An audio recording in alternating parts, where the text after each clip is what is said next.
Gue tuh sering banget dapat paralel antara hal yang terkait sama bisnis relevan loh untuk hidup. Hmm, apa sih bedanya data sama insights?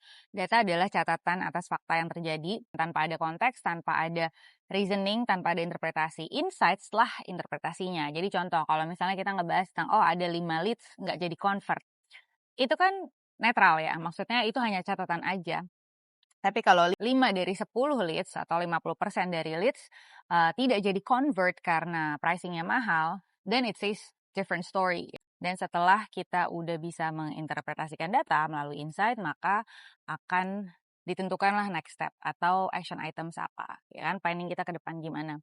Nah, sebenarnya hal itu sama ya kayak hidup. Data-data poin yang terjadi dalam hidup kita, apapun fakta yang terjadi dalam hidup kita itu sebenarnya netral. Kitalah yang memberikan interpretasi atas kejadian-kejadian tersebut. Apakah itu kejadian menyebalkan, bikin kita sedih, bikin kita kecewa, atau itu bikin kita seneng. Semua itu adalah interpretasi kita. Dan dari interpretasi tersebutlah yang akan menentukan next steps atau hal yang akan kita lakukan. Bayangkan kalau kita selalu menginterpretasikan data-data poin, hal-hal yang terjadi dalam hidup kita secara negatif.